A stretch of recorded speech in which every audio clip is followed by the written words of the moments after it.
আজকে আমরা SSC tag question অর্থাৎ দিনাজপুর বোর্ড 2024-এ আসা একটি ট্যাগ কোশ্চেন সমাধান করব।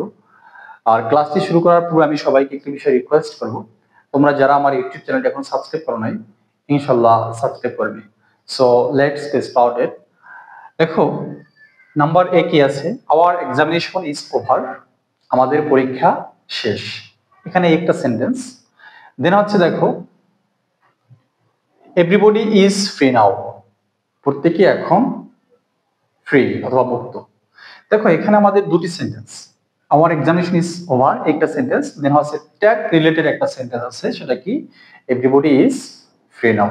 এখানে আমাদের ট্যাগ রিলেটেড যে সেন্টেন্সটা আছে এটারই ট্যাগ করতে হবে। সো শুরুতেই ট্যাগ করার জন্য আমাদের তিনটি বিষয় এখানে ফলো করতে হয়। ফার্স্ট অফ অল দেখতে হবে এখানে এই সেন্টেন্সটিতে সাবজেক্ট কোনটা, অপারেটর বা অক্সিলারি ভার্ব অথবা মেইন ভার্ব কোনটা, দেন বাক্যটার ভিতরে নট আছে কি নেই। দেখো, এখানে সাবজেক্ট হচ্ছে এভরিবডি, আর অপারেটর বা অক্সিলারি ভার্ব হচ্ছে এখানে ইজ, আর বাক্যটার ভিতরে নট নেই, তার মানে আমাদের এখানে নট অ্যাড করতে হবে। তো শুরুতেই আমরা জানি বাক্যের ভিতরে অপারেটর বা অক্সিলারি ভার্ব থাকলে সেই ভার্বটাকে সামনে নিয়ে আমাদের ট্যাগ করতে হয়। তার মানে এখানে আমাদের শুরুতে আমি একটু নিচে লিখতেছি, কেন লিখতেছি নিচে অবশ্যই তোমরা একটু পরে বুঝতে পারবে। এখানে লিখলাম ইজ। এবার বাক্যটার ভিতরে নট নেই, তার মানে আমাদের নট কি করতে হবে, অ্যাড করতে হবে। সো আমরা এখানে ইজের সাথে নট অ্যাড করব। এবার দেখো, আমরা বেসিক ক্লাসে অথবা প্রথম ক্লাসে আমি তোমাদেরকে দেখিয়েছি এভরিবডি থাকলে কি হয়। এভরিবডি, সামবডি, নোবডি, এনিওয়ান, সামান থাকলে এটার প্রোনাউন হিসেবে আমরা কি ইউজ করি, দে ইউজ করি। সো এখানে আমরা এভরিবডির প্রোনাউন কি হবে, দে হবে। এখন কথা হলো এটা কি রাইট কিনা, কারেক্ট আনসার কিনা? নো, এটা কারেক্ট না, ইট ইজ রং। কারণ আমরা হয়তো অনেকেই অবগত যে দে এর সাথে কখনো ইজ বসে না, অর্থাৎ দে হচ্ছে এখানে প্লুরাল, ইজ হচ্ছে সিঙ্গুলার। তাহলে কি করতে হবে আমাদের? আমরা জানি অ্যাম, ইজ, আর এই তিনটি ভার্ব একই অর্থ এক্সপ্রেস করে, কিন্তু এটা সাবজেক্ট অনুযায়ী এক এক জায়গায় একটা বসে। সো আমাদের এখানে এক বছর বহু বছরের নিয়ম অনুযায়ী এই দের সাথে যেহেতু ইজ বসে না, এখানে ইজ থাকা সত্ত্বেও বা ইজ আসা সত্ত্বেও আমাদের ইজটাকে চেঞ্জ করে কি করতে হবে, আর এন্ড দে লিখতে হবে। সো আমরা এখানে আনসারটা কি লিখবো, আর এন্ড দে। এটাকে আমি মুছে দিচ্ছি। অবশ্যই হয়তো তোমরা বিষয়টা বুঝতে পেরেছো। এবার আমরা বি এর সমাধান করবো। দেখো, বি নাম্বার কি বলছে, হি অ্যালং উইথ হিজ ফ্রেন্ডস। দেখো, এখানে মেইন কে, হি, অ্যালং সে একা, এবং উইথ হিজ ফ্রেন্ড তার বন্ধুদের সাথে, will pay visit to Sylhet অর্থাৎ সে তার বন্ধুদের সাথে সিলেটে ভ্রমণ করবে বা ভিজিট করবে, পরিদর্শন করবে। এখানে দেখো, আমাদের আগেই বলছি সাবজেক্ট এবং ভার্ব তোমাকে খুঁজে বের করতে হবে। দেখো, এই যে অ্যালং উইথ হিজ ফ্রেন্ডস, এই অংশটা এখানে আমাদের মেইন না, অর্থাৎ এখানে সাবজেক্ট হচ্ছে হি আর ভার্ব হচ্ছে উইল, এবং উইল হচ্ছে একটি অপারেটর বা মডাল ভার্ব। দেখো, সরি, উইল হচ্ছে একটা অক্সিলারি ভার্ব এখানে। তো এখন এখানে আমাদের হি হচ্ছে সাবজেক্ট আর উইল হচ্ছে একটা অক্সিলারি ভার্ব, আর পে হচ্ছে এখানে মেইন ভার্ব। দেখো, এখানে আমরা অ্যালং উইথ হিজ ফ্রেন্ডস এই অংশ নিয়ে কাজ করব না, কারণ এটা হচ্ছে সাবজেক্ট ভার্ব এগ্রিমেন্টের নিয়ম অনুযায়ী এটাকে আমরা বাদ দিয়ে দেবো। এখানে হি হচ্ছে মেইন সাবজেক্ট। এখন কথা হলো, যদি সেন্টেন্সের ভিতরে অপারেটর বা অক্সিলারি ভার্ব থাকে, এখানে উইল হচ্ছে একটি অক্সিলারি ভার্ব, উইল। সো এটাকে আমাদের সামনে নিয়ে ট্যাগ করতে হয়। তার মানে উইল আছে, উইলটাকে আমরা সামনে আনবো।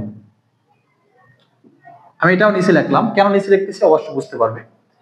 এবার বাক্যটার ভিতরে নট নেই, তার মানে আমাদের নট অ্যাড করতে হবে।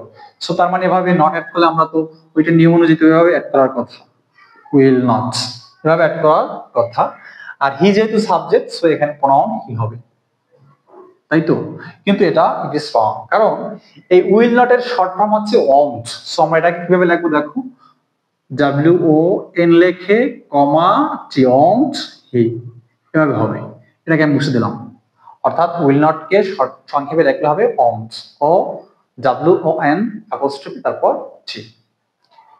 দেন দেখো number C, but Aslam has little interest about it, অর্থাৎ আসলামের এটা সম্পর্কে খুব কমই আগ্রহ আছে।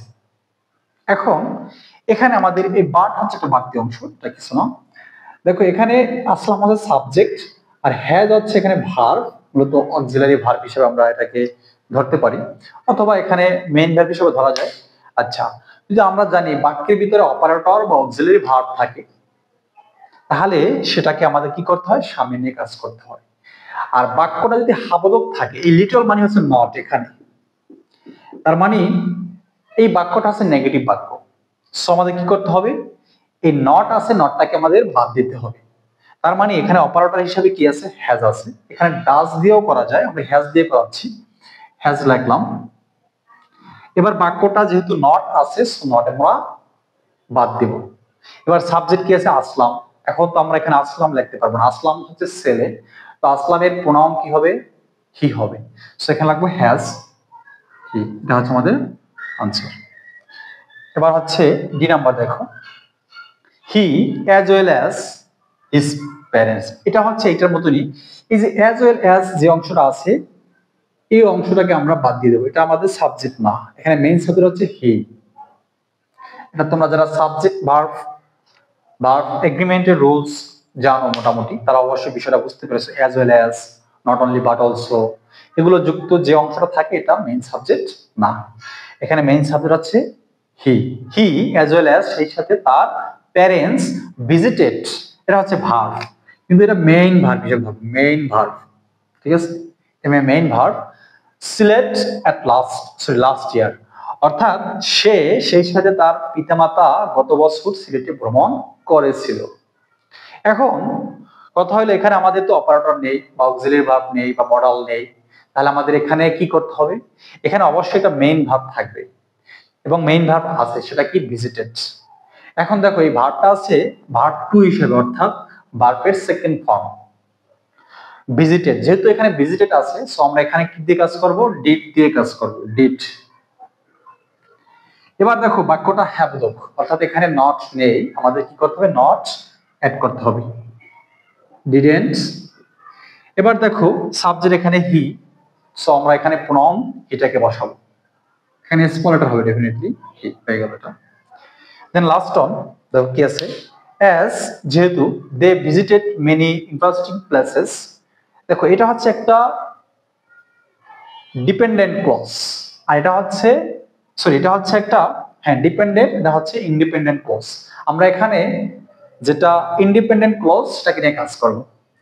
দেখো as they visited many interesting place, যেহেতু তারা অনেক ইন্টারেস্টিং প্লেস, জায়গা কি করছে, ভিজিট করেছে, সেহেতু দে কুড এনজয় হিয়ার আ লট। এখন দেখো আমরা অবশ্যই ট্যাগের সাথে যে অংশটা থাকবে সেটাকে নিয়ে কাজ করব। এখানে আমাদের এই অংশ নিয়ে কাজ করতে হবে, দুই থেকে একদম এই অংশটা নিয়ে কাজ করবো, এটা হচ্ছে ইন্ডিপেন্ডেন্ট ক্লজ। সো এখানে দেখো এইটা হচ্ছে সাবজেক্ট আর কুড হচ্ছে ভার্ব, মূলত এখানে মডাল ভার্ব, যে ভার্বই থাক এটাকে আমরা ট্যাগ কোশ্চেনের ভাষায় অপারেটর হিসেবে ধরবো। তো কুড হচ্ছে এখানে ভার্ব, যেহেতু এখানে কুড মডাল ভার্ব বা অক্সিলারি ভার্ব আছে এখানে, সো এটাকে আমরা সামনে ট্যাগ করবো, কুড লিখবো আগে, COULT, কুড। এবার দেখো বাক্যটা হ্যাবোধক, তার মানে কি করতে হবে, কুডেন্ট লিখতে হবে, এন লেখে কমা টি, কুডেন্ট। তারপর এখানে সাবজেক্ট কি আছে, দে, সো দে প্রনাউনটা এখানে লিখবো, আমাদের হয়ে গেল। সো আজকে ক্লাসটি আমরা